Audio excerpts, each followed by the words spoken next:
নমস্কাৰ, মোৰ নাম শ্ৰীমতী ৰজনীনা মুণ্ডা। আজিৰ এই শিশু দিৱসৰ বিষয়ে দুআষাৰ ক'বলৈ ওলাইছোঁ, কিবা ভুল হ'লে ক্ষমা কৰিব। সন্মানীয় আজিৰ সভাৰ সভাপতি মহোদয়, শ্ৰদ্ধাৰ অধ্যক্ষ মহোদয়, শিক্ষাগুৰুসকল আৰু সভাত উপস্থিত মোৰ মৰমৰ বন্ধু বান্ধৱী তথা ভণ্টিসকল, পোনপ্ৰথমে মই সকলোকে শিশু দিৱসৰ বহুত বহুত শুভেচ্ছা তথা আন্তৰিক অভিনন্দন জ্ঞাপন কৰিছোঁ। শিশু দিৱস হ'ল প্ৰতিগৰাকী শিশুৰ জীৱনৰ এটা গুৰুত্বপূৰ্ণ দিন।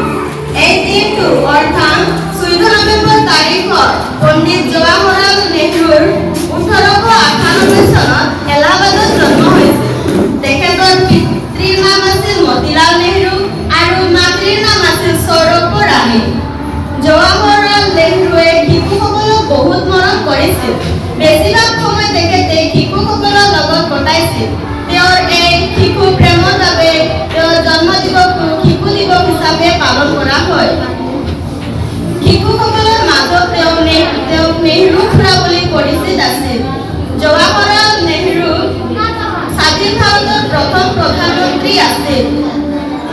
প্ৰধানমন্ত্ৰী পদত একেৰাহে 17 বছৰলৈ কাৰ্যনিৰ্বাহ কৰিছিল।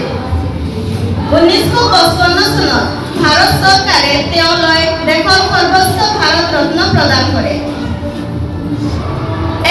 আজিৰ এই বিশেষ দিনটোত নেহৰুদেৱৰ প্ৰতি সন্মান আৰু শ্ৰদ্ধা জ্ঞাপন কৰা হয়। 1964 চনৰ 27 তাৰিখে জৱাহৰলাল নেহৰুৰ মৃত্যু হৈছিল। শেষত পুনৰবাৰ সকলোকে শিশু দিৱস